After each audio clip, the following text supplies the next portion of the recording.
Un, deux, un, deux. OK, c'est bon, on peut y aller. Sophie Durocher. Elle met en scène les arts, la culture et la société pour vous offrir la meilleure représentation radio. Sophie Durocher. Tout un spectacle radiophonique. Bonjour tout le monde, j'espère que vous allez bien.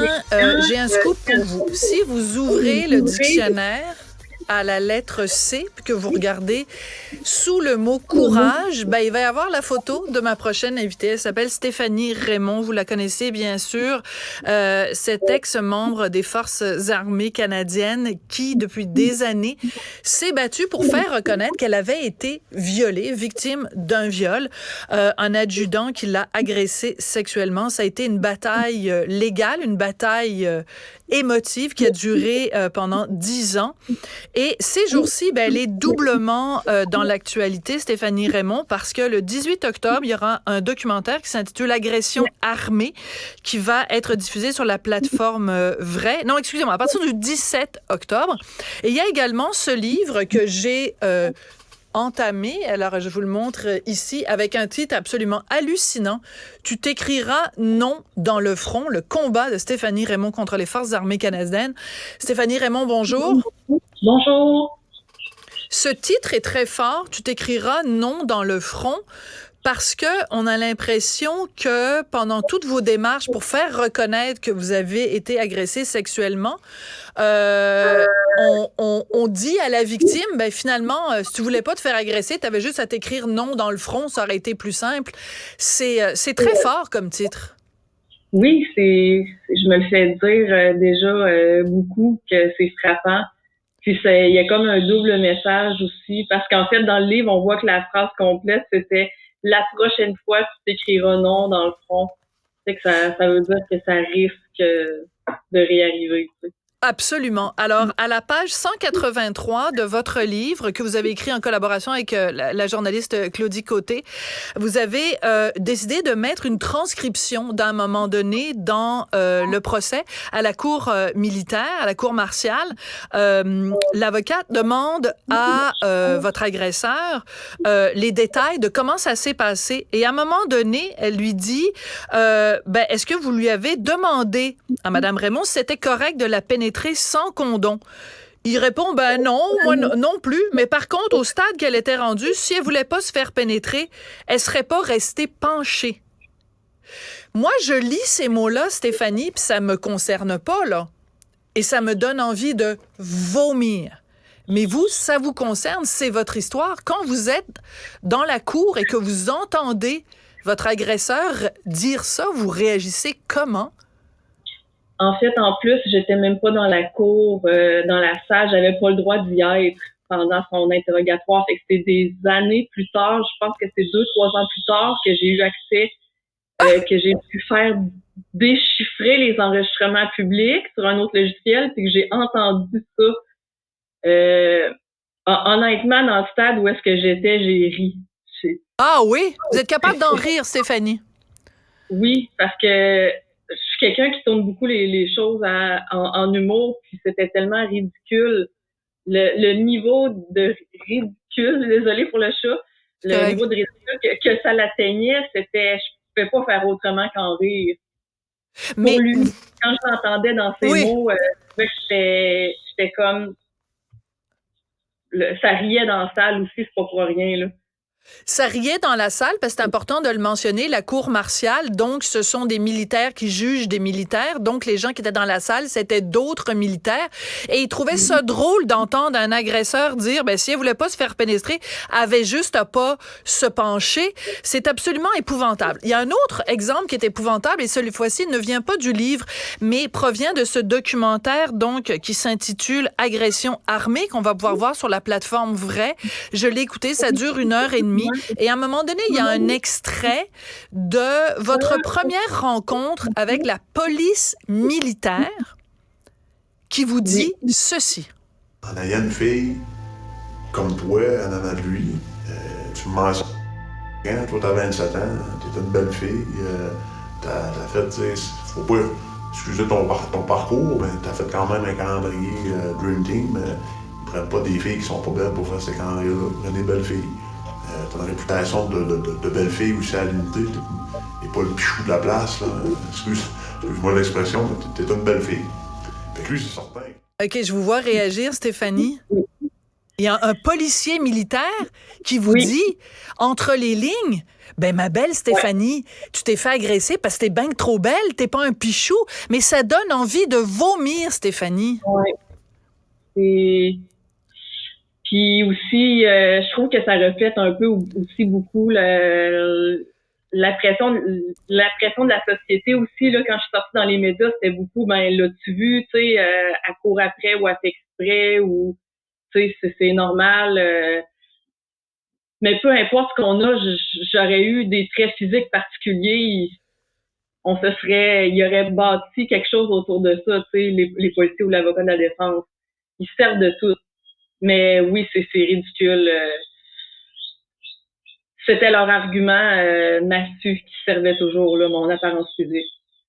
La police militaire, donc, vous traite de cette façon-là. La cour militaire vous traite de cette façon-là.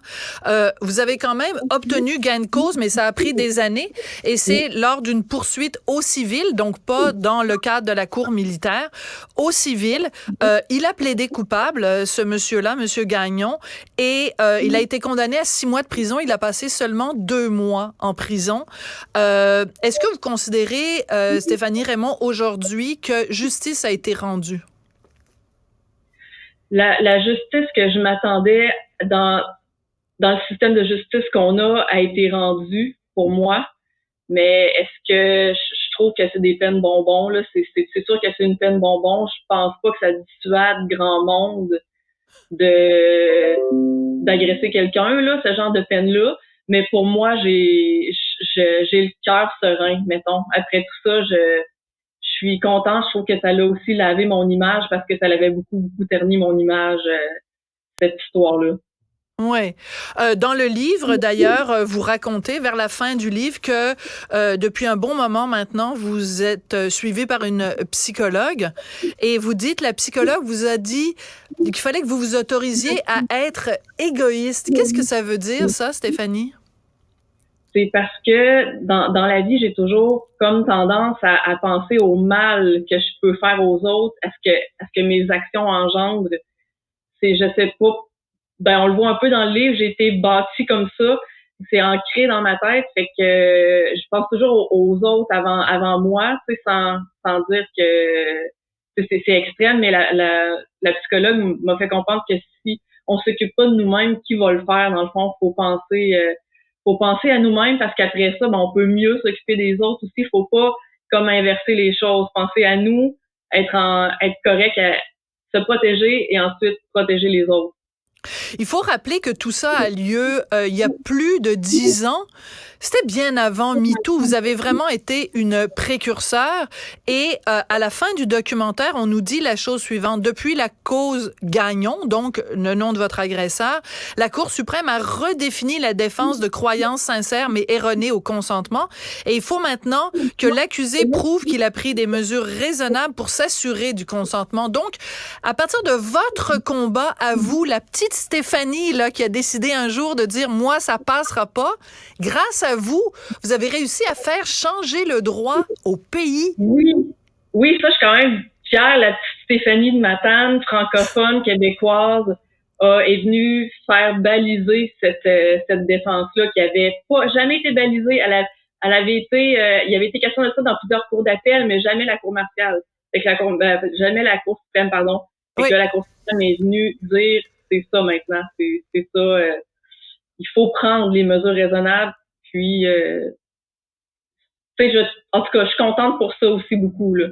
Ben, moi, je crois beaucoup qu'il faut que les gens soient fiers. Alors, permettez que je vous applaudisse, Stéphanie, et je vous applaudis aussi au nom ben, pas au nom, parce que moi, j'ai pas été victime personnellement, mais au nom en prenant la parole pour tous les gens qui ont été victimes. Et aussi, après que vous ayez parlé publiquement, il y a quand même eu un recours collectif. Il y a 19 000 personnes, Stéphanie, qui ont levé la main en disant, moi, j'ai été agressée sexuellement actuellement au sein des Forces armées canadiennes. Et tout ça, c'est parce que vous avez contacté à un moment donné une journaliste de l'actualité. La journaliste de l'actualité a fait un dossier. Suite au dossier, il y a eu une enquête, une commission d'enquête, et c'est vous qui avez réussi à faire bouger les choses. C'est énorme ce que vous avez fait, Stéphanie. Oui, puis il faut dire que dans ce 19 000-là, il y a énormément d'hommes aussi. Il y a un gros pourcentage d'hommes, tout ça, parce que les gens font souvent un raccourci que si on enlève les femmes dans l'armée, on règle ce problème-là. Non, pas vraiment. Il y a énormément d'hommes qui sont victimes, là, évidemment, là, puis des civils. Là, c'est pas juste en vase clos, mettons. Mais oui, c'est quand même beaucoup. 19 000, là. C'est 19 000 cas isolés pour les forces armées. Ce sont des cas isolés. Là. Je suis sarcastique, là. Oui, c'est ça. C'est anecdotique. C'est 19 000 anecdotes. Et d'ailleurs, il y a un homme qui accepte très courageusement de témoigner dans le documentaire qui est vraiment très bien fait, très touchant. J'ai envie de vous demander, Stéphanie, donc le livre sort dans les prochains jours. Le documentaire va beaucoup faire de bruit. Est-ce que vous considérez qu'aujourd'hui, vous pouvez tourner la page? Pas dans le sens d'oublier ce qui s'est passé, pas du tout. Mais est-ce que vous avez le droit à une deuxième vie maintenant? Oui, je l'ai réclamé. Ça fait déjà un moment dans ma tête. Je me suis dit, là, c'est assez. Je vais arrêter de vivre dans la peur de toujours être jugée par rapport à la médiatisation et tout. Fait que moi, j'ai déjà passé à autre chose, mais ça vient clair. Là. Autrement dit, on peut pas en dire plus que ça, là. On fait le tour du sujet beaucoup dans le documentaire et le livre. Fait que moi, ça vient... J'ai plus besoin de raconter. Tout est là. Tout est là et c'est vraiment très, très, très percutant. Et je reviens à ce que je disais au début. Vous êtes vraiment un exemple de courage et c'est vraiment un exemple de comme quoi dans la société, il suffit d'un grain de sable pour complètement dérégler l'engrenage. Et ben vous avez été ce grain de sable-là dans l'engrenage des Forces armées canadiennes. Et vraiment, félicitations, c'est un travail exemplaire. Et le documentaire est passionnant. Le livre, je ne l'ai pas lu au complet, mais je me promets de le compléter. Merci beaucoup, Stéphanie Raymond, puis bon courage pour la suite. Merci. Merci. Bye.